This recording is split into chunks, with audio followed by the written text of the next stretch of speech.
नमस्कार, आप सबका स्वागत है इस एपिसोड में और आशा करता हूं कि आप सब भले चंगे होंगे और राम भक्ति में लगे होंगे। तो पिछली एपिसोड में हमने ये सुना था कि जो भगवान शंकर के परिवार के बारे में कि किस तरह से राम कथा में हम लोग प्रवेश कर सकते हैं। पहले शिव जी की कथा आप सुनने। शिव जी की कथा में देखो, राम मंदिर के प्रवेश द्वार शिव जी हैं। शिव जी के बिना राम जी के पास पहुंचा नहीं जा सकता है। तो जैसे मैंने बताया था ना कि शिव जी के मंदिर में और कोई मूर्ति हो ना नहीं हो तो चलेगा, लेकिन राम जी के मंदिर में तो शिव जी की मूर्ति अनिवार्य है ना, एकदम मस्त है, और वो भी प्रवेश द्वार पर। तो राम कथा में इस तरह से राम कथा में प्रवेश करने के लिए तो शिव कथा सुनना बहुत जरूरी है। शिव पद कमल जिनि रति नाही, राम हिते सपने हु न सुहाई। यानी कि शिव जी के चरणों में जिन्हें प्रेम नहीं है ना, शिव पद कमल जिनि रति नाही, शिव जी के चरणों में जिन्हें प्रेम नहीं है, राम हिते सपने हु न सुहाई। यानी कि सपने में भी ऐसे लोग राम जी को नहीं सुहाते हैं, यानी कि उन्हें नहीं भाते हैं। तो ये बहुत जरूरी है कि राम कथा सुनने से पहले आप ना तो इसी तरह से याज्ञवल्क्य जी ने भरद्वाज मुनि का हृदय परखा, हृदय टटोला कि क्या ना, क्योंकि प्रश्न तो ये था कि राम जी कौन है, ब्रह्म है या मनुष्य है ना, ये प्रश्न था। लेकिन उन्होंने पूरी शिव कथा सुना दी, और ये परीक्षा लेने के हेतु कि क्या इन्हें शिव कथा में रुचि है या नहीं।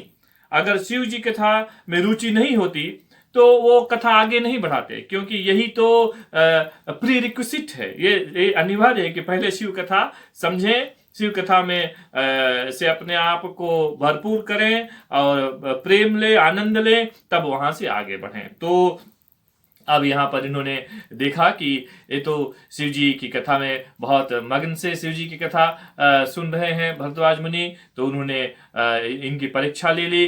अब ये योग्य हो गए हैं कि ये राम कथा सुने, या राम कथा के बारे में अब उनसे वो चर्चा कर सकते हैं ना। तो फिर अब कथा पहुंचती है, जैसे मैंने बताया था कि शिव जी कैलाश पर हैं।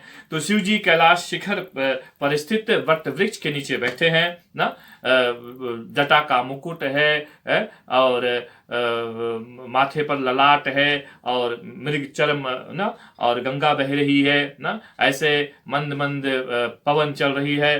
तो ऐसे समय में अब शिव जी बड़े खुश नजर आ रहे हैं, बड़े प्रसन्नचित्त हैं शिव जी। तो ऐसे में मैया पार्वती अब उनके पास आती है, तो और उन्हें बैठने को भगवान शंकर आसन देते हैं, वाम अंग में बिठाते हैं। तो अब शिव जी देखती हैं कि पार्वती देखती हैं कि शिव जी बड़े प्रसन्नचित्त हैं। भैया ये जो न समय समय पर सब सवाल करने का समय भी होता है ना, जैसे क्या बताएं, गरुड़ जी ने रास्ते में गरुड़ जी को जब संशय हुआ था कि कैसे ब्रह्म और ये नाग फांस में फंस जाते हैं, जब ये ब्रह्म हुआ था तो वो बड़े बड़े संशय में अब जा रहे हैं। तो रास्ते में शिव जी मिल गए, रास्ते में शिव जी मिले तो उनसे पूछ दिया ना। अब रास्ते में सवाल करने की कोई जगह है रास्ते पर ना, और फिर शिव जी ने कहा ये तो रास्ते में हमसे सवाल कर रहा है, क्या करें। तो उन्होंने फिर कहा, बोले नहीं, बोले मैं अब इन्हें तो ये तो समझ नहीं पाएंगे। तो बोले खग जाने खग ही की भाषा ना। तो पक्षी का सवाल का जवाब अगर पक्षी दे तो पक्षी बेहतर, मतलब कि अपनी भाषा में वो समझावे ना, या सरल शब्दों में ना वो समझाए, अपनी भाषा में वो समझाएगा पक्षी को, तब वो समझ जाएगा ना। तो यहां पर मैं बोल रहा हूं भैया कि हमें समय देख करके, समय बहुत सही समय पर जब आप सवाल करेंगे तो आपको सही जवाब भी मिलेगा और सही रूप से जवाब मिलेगा ना। काफी समय हम देखते हैं लोग जहां दुकान में बैठते हैं, बस भैया सवाल कर दिया है, और वो भी सवाल जानने के लिए नहीं, ये परीक्षा के हेतु ना। जैसे तो यहाँ पर जैसे शिव जी को उन्होंने प्रसन्नचित्त देखा, मैया आकर बैठ जाती है। मैया ने कहा कि नहीं, अब सही समय है। तो मैया ने फिर क्या अब सवाल किया। देखो देखो मैया ने क्या सवाल किया। मैया ने ये कहा कि अगर हम यहाँ कैलाश में रहते हैं, ठीक है, कैलाश में, और शिव जी के साथ रहते हैं, शिव जी के साथ रहकर अगर मन में संशय बना रहा तो ये मेरा बड़ा दुर्भाग्य है ना, कि हम इतने उच्च कोटि ब्रह्म के साथ रह करके भी और हम ब्रह्म को लेकर संशय में फंसे रहे हैं, तो ना ये तो बड़ी दुर्भाग्य की बात है। तो उन्होंने फिर अपनी जो संशय है वो भगवान के समक्ष रखा, शिव जी के समक्ष रखा कि संशय क्या है कि क्या राम वास्तव में ब्रह्म है या मनुष्य है ना, इसका सवाल। देखो कभी कभी सवाल, इस सवाल का आप तो कथा सुन चुके हैं कि सती के साथ क्या हुआ था ना। अब माँ ने दूसरा जन्म यहाँ पर ले लिया है। वही सती जिसे यही संशय था, यही ब्रह्म में वो फंस गई थी ना, तो इसी संशय में वो फंस गई थी, तो फिर उन्हें शरीर त्यागना पड़ा था ना। अब दूसरे शरीर में ना पार्वती के रूप में भी वो ब्रह्म संशय जो है ये बना हुआ है ना। तो और लेकिन अब पार्वती बोलती है कि पहले मैंने सवाल किया था परीक्षा, मतलब कि टेस्ट में करना चाह रहा था, लेकिन अब वास्तव में जिज्ञासु, मतलब कि हमें जानने की इच्छा है कि वास्तव में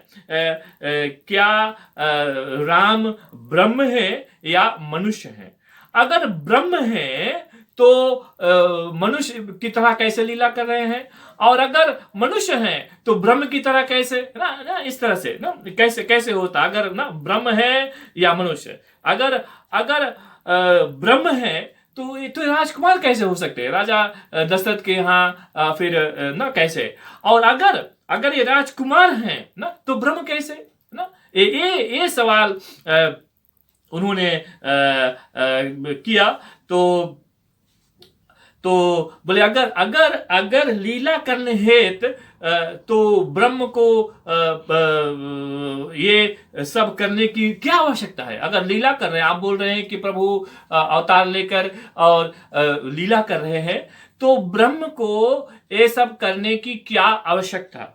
और अगर लीला करना ही था या लीला कर ही रहे हैं, तो किस कारण से इनका अवतार हुआ, ये सब बात हमें समझाइए। ये सब बात उन्होंने तो प्रश्न किया कि अब तो बाल लीला कहिए ना, वो पूरा विस्तार से बाल लीला, फिर उनका विवाह, फिर वन में जाना ना, और फिर राजा दशरथ जी का निधन, फिर भरत जी का जाना और उन्हें लाने का प्रयास करना, फिर सर पर रख करके और उनके पादुका लाना, फिर भरत जी की जो यहाँ पर न त्याग है इसकी चर्चा करना, फिर राम जी चित्रकूट में, फिर सीता जी का हरण इत्यादि ना। तो पूरा जो राम ना, फिर पूरा जो फिर सीता जी का हरण, फिर राम जी और लखन जी को सीता जी को खोजना, सबरी के आश्रम से पंपापुर जाना, वहां पर हनुमान जी से मिलना और सुग्रीव जी से मित्रताई करना, फिर वाली का वध, फिर वानरों द्वारा सीता मैया की खोज में मदद करना, फिर जानकी की खबर लेकर आना, फिर सेतु बांधना, फिर लंका पे चढ़ाई करना, फिर युद्ध भूमि की कथा, फिर वहां से लौटना, फिर राज्याभिषेक की कथा। ये सब बातें जो है ये पूरा का पूरा जो नहीं एक श्लोक की रामायण है।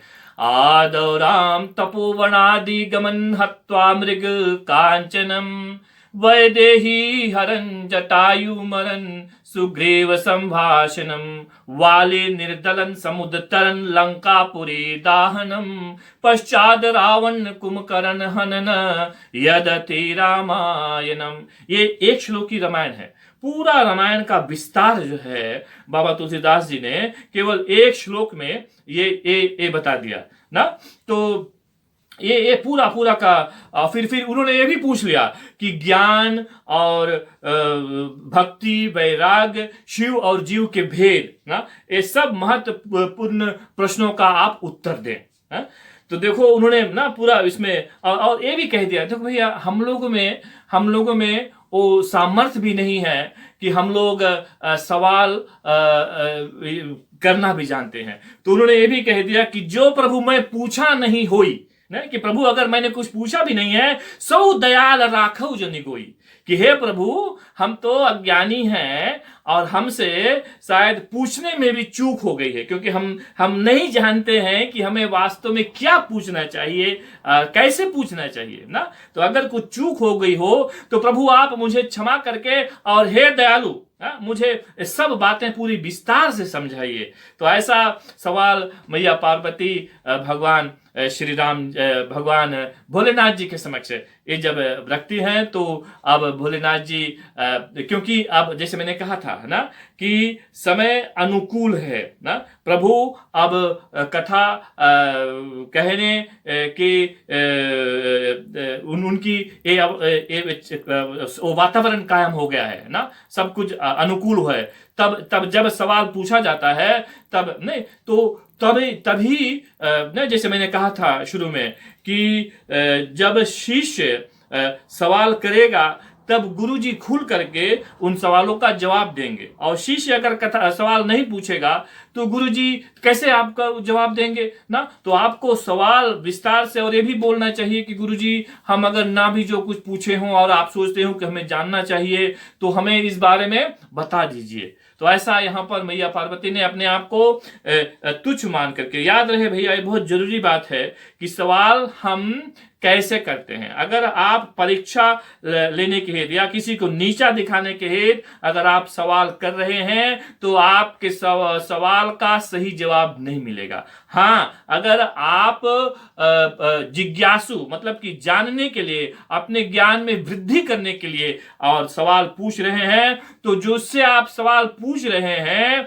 वो आपके भाव को समझकर विस्तार से समझाएगा, क्योंकि वो जानता है, वो समझता है कि नहीं ये जानना चाहता है और ये अच्छी बात है कि हमें ज्ञान बांटना चाहिए। ज्ञान बांटने से ज्ञान में वृद्धि होती है ना, और ये भी बहुत बड़ा दान है, ज्ञान दान, ये भी बहुत बड़ा दान है। तो हमें ऐसा करना चाहिए। तो माता पार्वती जब ऐसा खुल करके और भोलेनाथ भगवान से जब ये सवाल करती हैं तो भगवान फिर अपने थोड़ा से अंतर्मुख हो जाते हैं। भगवान श्री रामचंद्र जी का वो फिर ध्यान करते हैं और फिर वो कहते हैं कि भगवान के आंखों से फिर आंसुओं की धारा बहने लगती है। भगवान बड़े प्रसन्नचित्त होकर के अपने इष्ट श्री राम जी को ध्यान करके और उन्हें अपने हृदय में बिठाते हैं और फिर बाहिर्मुख होकर के और भगवान शंकर कथा वो कहने लगते हैं। तो कैसा कथा कहते हैं